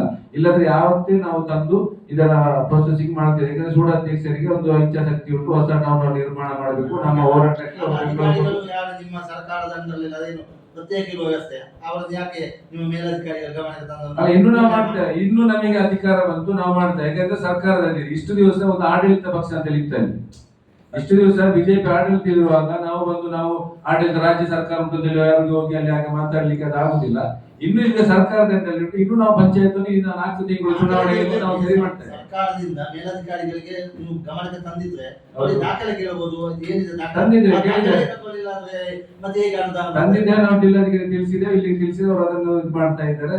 ದಾಖಲೆ ಕೊಡ್ತಾರೆ, 1 ತಿಂಗಳಲ್ಲಿ ಕೊಡ್ತಾರೆ ಅಂತ ಹೇಳಿದ್ದಾರೆ. ಎಲ್ಲ ರೆಡಿ ಮಾಡಿ ನಾವು ಪತ್ರಿಕೆಯಲ್ಲಿ ವರದಿ ಮಾಡಿ 1 ವರ್ಷ ಆಯ್ತು. ಈಗ ಮೊನ್ನೆ ನಾವು ಅಲ್ಲ ಸರ್, ಈಗ ರೀಸೆಂಟ್ ಆಗಿ ಅದಕ್ಕೆ ಆಕ್ಷನ್ ತಗೊಂಡು ಸರ್ಕಾರ ಕಡೆಯಿಂದ ಸ್ವಲ್ಪ ಒತ್ತಡ ಹಾಕಿದ್ದೇವೆ. ಆದಷ್ಟು ಬೇಗ ದಾಖಲೆ ನಾವು ನೀಡ್ತೇವೆ. ನೀಡಿದ ಮೇಲೆ ಅದಕ್ಕೆ ನಾವು ಸೂಡಾಧ್ಯಕ್ಷರ ನೇತೃತ್ವ ನಾವು ಅದನ್ನು ಮುಂದುವರಿಸ್ತೇವೆ. ಈಗ ನೀವು ಏನಂತ ಹೇಳಿದ್ರಿ, ಈಗ ಹೇಳಿದ್ರಿ ಜನಗಳಲ್ಲಿ ನಾವು ಕೇಳಿದ್ದೇವೆ ಸಂಪೂರ್ಣ ಬಹುಮತ ಕೊಡಬೇಕು. ಅಂದ್ರೆ ಇಷ್ಟುವರೆಗೆ ಆಡಳಿತ ಮಂಡಳಿ ಇತ್ತು, ಅಲ್ಲಿ ಒಂದು ಚುನಾಯಿತ ಬಾಡಿ ಪಂಚಾಯತ್ ರಾಜ್ ವ್ಯವಸ್ಥೆ ಅಂತ ಹೇಳಿದ್ರೆ ಆಗಿದೆ. ಆ ಚುನಾಯಿತ ಬಾಡಿಯನ್ನು ಬಿಟ್ಟುಕೊಂಡು ಸರ್ಕಾರ ಆಗಲಿ ಅಥವಾ ಮೇಲಧಿಕಾರಿಗಳಾಗಲಿ ಹೆಚ್ಚಾಗಿ ಅಲ್ಲಿಂದ ಏನು ಬರ್ತದೆ ಆ ರೀತಿಯಲ್ಲಿ. ಈಗ ನವೆಂಬರ್ ಅಲ್ಲಿ ಚುನಾಯಿತ ಅವಧಿ ಹೋಗ್ತಿದೆ. ನಮ್ಮ ನಗರ ಕಾಂಗ್ರೆಸ್ನವರು 2 ತಿಂಗಳು ಕಾದಿದ್ದಾರೆ. ಏನಾದರೂ ಸಮಸ್ಯೆಯನ್ನು ಸರಿಪಡಿಸಿಕೊಳ್ಳಿ ಅಂತ. ಇನ್ನು ನಿಮಗೆ ನಾವು ಖಂಡಿತ ಅಂತಂದ್ರೆ ನೀವು ಚುನಾವಣೆ ಯಾವಾಗ ಬರ್ತದೆ ಅಂತ ಗೊತ್ತಿಲ್ಲ. ನಾವು ಇವತ್ತಿನಿಂದ ಕಾರ್ಯಪ್ರವೃತ್ತರಾಗಿದ್ದೇವೆ. ಇವತ್ತಿನಿಂದ ಕಸ ವಿಲೇವಾರಿಯ ಬಗ್ಗೆ ಆಗಲಿ, ಸುಳ್ಯದಲ್ಲಿ ಪ್ರಭವನ ಆಗುವ ಬಗ್ಗೆ ಆಗಲಿ, ಅಥವಾ ಸುಳ್ಯದ ಬೇರೆ ಯಾವುದೇ ಕಲ್ಚರ್ ಕೂಡ ನಾವು ಭೇಟಿ ಕೊಡ್ತೇವೆ. ಎಲ್ಲ ನೀರಿನ ವಿಷಯದ ಒಂದೊಂದು ವಿಷಯವನ್ನು ತಗೊಂಡು ಅದನ್ನು ಜಿಲ್ಲಾಧಿಕಾರಿಗೆ ಮುಟ್ಟಿಸಿ,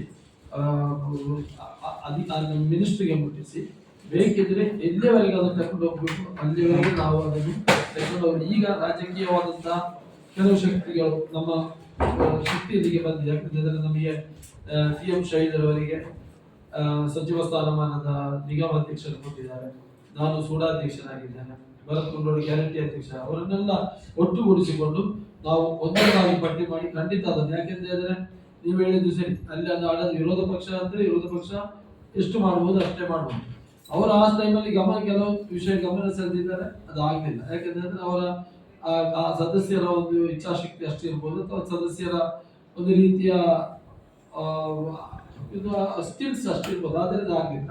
ಇನ್ನು ಮುಂದೆ ನಾವು ಒಂದೊಂದು ಸ್ಟೆಪ್ ಆಗಿ 6 ತಿಂಗಳೊಳಗೆ ಇದರ ಸಂಪೂರ್ಣ ನಮ್ಮ ನಗರ ಅಧ್ಯಕ್ಷರಾದ ಶಶಿದ್ ಅವರ ನೇತೃತ್ವದಲ್ಲಿ ಎಲ್ಲರನ್ನು ಸೇರಿಸಿಕೊಂಡು ಇದನ್ನು ನಿರಂತರ ಹೋರಾಟದ ಮೂಲಕ, ನಿರಂತರ ಸರ್ಕಾರದ ಗಮನ ಸೆಳೆಯುವುದರ ಮೂಲಕ, ಸರ್ಕಾರಕ್ಕೆ ಒತ್ತಡ ಇರುವುದರ ಮೂಲಕ ಇದನ್ನು ಮಾಡ್ತೇವೆ ಅಂತ ಹೇಳುವಂತ ಭರವಸೆಯನ್ನು ನಾವು ಈ ಸಂದರ್ಭದಲ್ಲಿ ಪ್ರಮುಖವಾದ ಬೇಡಿಕೆ ಇದಕ್ಕೆ ಕಸಕ್ಕೆ ಜಾಗವೇ ಮಾಡ್ತೇವೆ, ಈಗ ಬಿಡುದಿಲ್ಲ. ನಾವು ಇದರ ಬಗ್ಗೆ ಬರುವ ವಾರವೇ ಒಂದು 10 ದಿವಸ ನಮ್ಮ ನಗರ ಅಧ್ಯಕ್ಷರು ನನ್ನೊಟ್ಟಿಗೆ ನಾವು ಎಲ್ಲಿಗೆ ಹೋಗ್ಬೇಕು ಅಲ್ಲಿ ಹೋಗುವ, ಕಸಕ್ಕೆ ಜಾಗ ಗುರುತಿಸಿ ಈಗ ಈ ಜಾಗ ಇಲ್ಲ ಅಂತ ಹೇಳುವುದನ್ನ ನಾವು ಮನವರಿಕೆ ಮಾಡಿ ಎಲ್ಲ ಪೇಪರ್ ಕಟ್ಟಿಂಗ್ಸ್ ಎಲ್ಲ ಏನೆಲ್ಲ ಸಮಸ್ಯೆ ಇದೆ ಇದನ್ನು ಸರ್ಕಾರಕ್ಕೆ ಮುಟ್ಟಿಸುವ. ಇಲ್ಲಿವರೆಗೆ ಸರ್ಕಾರಕ್ಕೆ ತಲುಪಲೇ ಇಲ್ಲ ವಿಷಯ. ಇಲ್ಲೇ ನಾವು ಕಸ ರಸ ಅಂತ ಹೇಳಿ ಹೇಳ್ತಾ ಇರೋದು ಸರ್ಕಾರಕ್ಕೆ ತಿಳಿದ್ರೆ ಅದು ಪ್ರಮುಖ ಸಮಸ್ಯೆ. ತ್ಯಾಜ್ಯ ವಿಲೇವಾರಿಗೆ ಸರ್ಕಾರಿ ಜಾಗ ಲಭ್ಯ ಇಲ್ಲದಿದ್ದರೆ ಅದಕ್ಕೆ ಪ್ರೈವೇಟ್ ಜಾಗ ತಗೊಂಡು, ನಾನು ಕೂಡ 25 ವರ್ಷ ಮೆಂಬರ್ ಆಗಿದ್ದೆ. ನಾನು ಅವತ್ತು 5 ಎಕರೆ ಜಾಗ ನೋಡಿ ಬಂದು ಅವ್ರ ಹತ್ರ ಗೋಕುಲ ಹತ್ರ ಹೋಗ್ತಾರೆ. ನಾವು ನಮ್ಮ ಪ್ರತಿಭಟನೆ ಸಾಹಿತ್ಯ ಆಡಳಿತಾಧಿಕಾರಿ ಇರುವಂತದ್ದು ಪುರಸಭಾ ಚೀಫ್ ಆಫೀಸರ್ ಇರುವಂತದ್ದು. ಅದಕ್ಕೆ ಬೇಕಾದ ರಿಪೋರ್ಟ್ ತರಿಸ್ತಾರೆ, ಪರಿಹಾರ ಖಂಡಿತ ಕಂಡುಕೊಳ್ತೇವೆ ಅಂತ ಹೇಳುವಂತ ವಿಶ್ವಾಸ ಮಾಡ್ತೇವೆ. ನಮ್ಮ ಜಿಲ್ಲೆಯಲ್ಲಿ ಹಲವು ಸ್ಥಳೀಯ ಸಂಸ್ಥೆಗಳ ಇದು ಅವಧಿ ಮುಗಿದಿದೆ. ಅದಕ್ಕೆ ಒಂದು ಚುನಾವಣೆ ಮಾಡುವ ಇಚ್ಛಾಶಕ್ತಿಯನ್ನು ಕೂಡ ಸರ್ಕಾರ ತೋರಿಸ್ತಾ ಇಲ್ಲ. ಅದಕ್ಕೆ ಮಾಡ್ಲಿಕ್ಕೆ ಏನಾದ್ರು ನಿಮ್ಮ ಪ್ರಯತ್ನ ಇಲ್ಲ, ಅದು ಸರ್ಕಾರಕ್ಕೆ ಬಿಟ್ಟ ವಿಚಾರ, ಚುನಾವಣಾ ಆಯೋಗಕ್ಕೆ ಬಿಟ್ಟ ವಿಚಾರ. 4 ವರ್ಷ ಜಿಲ್ಲಾ ಪಂಚಾಯತ್ ತಾಲೂಕು ಪಂಚಾಯತ್ ಆಗಿ ಆಗ್ತದೆ, ಅದಕ್ಕೆ ತಾಂತ್ರಿಕ ಅಡಚಣೆ ಇರಬಹುದು, ಅದನ್ನು ನಾವು ಮಾಡುದಿಲ್ಲ. ಈಗ ನಮಗೆ ಒಳ್ಳೆದಾಗಿದೆ, ಈಗ ಗ್ರೌಂಡ್ ಕ್ಲಿಯರ್ ಆಗಿದೆ, ನಮಗೆ ಅಲ್ಲಿ ಆಡಳಿತ ಇದಿಲ್ಲ. ಆದ್ದರಿಂದ ನಾವು ಒಂದೊಂದು ವಿಷಯವನ್ನು ಈಗ ನಾವು ತಗೊಳ್ತೇವೆ. ನಾವು ಯಾವ ರಾಜಕೀಯ ಉದ್ದೇಶದಿಂದಲೂ ಅಲ್ಲ, ಒಂದು ಸರ್ಕಾರ ಇದೆ, ಮಾಡ್ಲಿಕ್ಕೆ ಒಂದು ಅವಕಾಶ ಇದೆ, ನಾವು ಒಂದು ಪ್ರಯತ್ನ ಖಂಡಿತ ಮಾಡ್ತೇವೆ ಅಂತ ಮಾತನ್ನ ನಿಮ್ಮ ಮುಂದೆ